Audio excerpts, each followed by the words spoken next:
салом мухлисони барселона ва канали барса tg. эл классико аз нав баргузор мешавад. ивазкунандаи хави маълум шуд. раухо левандовски тарки даста мекунанд. ин ва дигар хабарҳои дастаи барселонаро имрӯз дар навори худ манзуратон мекунем. обуна шавед ва то охир наворо тамошо кунед. футбол бештар аз як варзиш, эҳсосот, рақобат, қаҳрамонӣ ва шодии мухлисон. тамошои ҳамаи мусобиқаҳои бо нуфузи футболиро бо хизматрасониҳои ширкати 1x боз ҳам ҷолибу диданӣ гардонад. дар 1x регистратсия осон ва пардохт аз тамоми гӯшавканори дунё, вале муҳимтар аз ҳама бонус то ҳаҷми $100 дар аввалин пардохт бо промокоди TG Barsa. силкаи зарурӣ дар комментария. ба ҳама муваффақият. барселона бори дигар шармандавор тарки лигаи чемпионҳо кард. онҳо ҳама картаҳои лозимаро барои пирӯзӣ доштанд, аммо бо ҳисоби калон бар PSG дар хонаашон мағлуб шуданд. албатта ҳолати калидии дидор дар дақиқаи 30 шуд ки Араухо корти сурх гирифт, аммо ин ба натиҷаи солҳои гузашта монанд аст ки даста характер нишон дода наметавонаду ҳисобро нигоҳ дошта наметавонанд. бо нокомӣ дар лигаи чемпионҳо Лапорта дигар манипулятсия бархавӣ карда наметавонад. барса дар тарафе қарор дошт ки шонси баромад ба даврҳои баъдӣ калон буд, аммо Лапорта мехост бо ин роҳ Хавиро дар даста нигоҳ дорад. акнун бошад умедҳои Лапорта барбод шуд. Хави бошад бори дигар аз тарки даста карданаш ишора намуда буд. ба ҷои мутахассиси испанӣ метавонад кандидати ногаҳоние пайдо шавад. ба Лапорта бештар мактаби мураббигии олмонӣ писанд аст. ба ҳамин хотир дар рӯйхати ӯ номҳои нав ба монанди Томас Тухел пайдо шудааст. ҳамзамон Юлиан Нагелсман ва Ханси Фликте ки қаблан ҳам дар сархати хабарҳо буданд.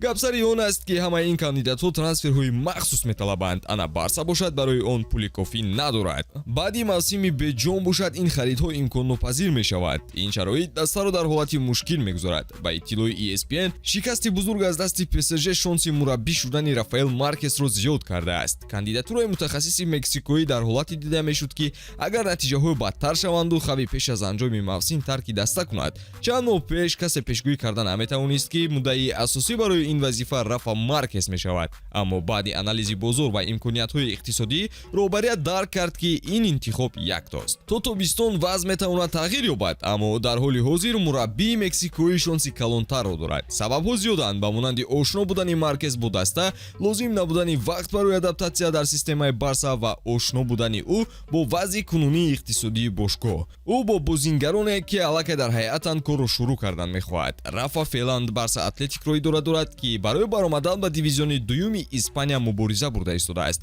ҳамин тариқу хуб медонад ки ҳайати ҷавонони даста дар кадом мавқеъ ӯ бозингарони бо маҳорат дорад ва онҳоро ба ҳайати асосӣ ҳамроҳ мекунад.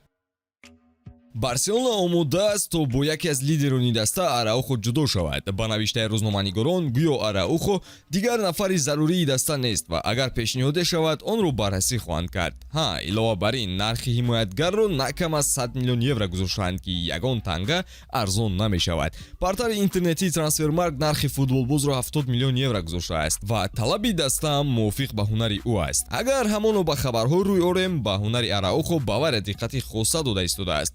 ки ин қарори Барселона ба он рабт дошта бошад ки бозиҳои охир Араухо бо диққат бозӣ намекунад. ба ин бошад мушкилиҳои иқтисодӣ илова мешавад ки ин ду фактор ба хулосаи фурӯши Араухо оварда расонидааст. қарори баҳсомез, вале сабабҳои худро дорад. хуб мешуд пеш аз Араухо хулосаи ниҳоӣ оиди Левандовски мебароварданд. ӯ ҳам чандин бозӣ шуд ки гол задан наметавонад, аммо маошаш баланду сину солаш ба нафақа мувофиқ шудааст. хуб мешуд ки аввал аз ӯ ҷудо мешуданд. чанде пеш хабарҳо низ баромада буданд ки ба ҳунари Левандовски Атлетико Мадрид диққат дорад. агар ӯ ба Арабистон рафтан нахоҳад, пас ҳамин вариант беҳтарин барои Левандовски мешавад. ҳамчун клуб мо мехоҳем итминон дошта бошем ки чӣ рӯй дод ва аз ин рӯ ба шумо хабар медиҳам ки Барселона фавран ба кумитаи доварон ва Федератсияи футболи Испания хоҳиш мекунад ки ба мо тамоми аксҳо ва сабтҳои аудиоиро ки дар ҷараёни бозӣ гирифта шуда буд пешниҳод кунанд. агар пас аз баррасии ҳуҷҷатҳо даста дарк кунад ки дар баҳодиҳии бозӣ хатогиеро дода шудааст, мо барои ислоҳи вазъ тамоми чораҳои заруриро меандошем, аз ҷумла албатта ҳама гуна амалҳои ҳуқуқие ки талаб карда мешавад. агар тасдиқ шавад ки ҳолати Ямал голи қонунӣ буд, мо талаб хоҳем кард ки бозӣ аз нав баргузор шавад, монанди оне ки дар яке аз бозиҳои аврупоӣ бо сабаби иштибоҳи ВАР рӯй дод.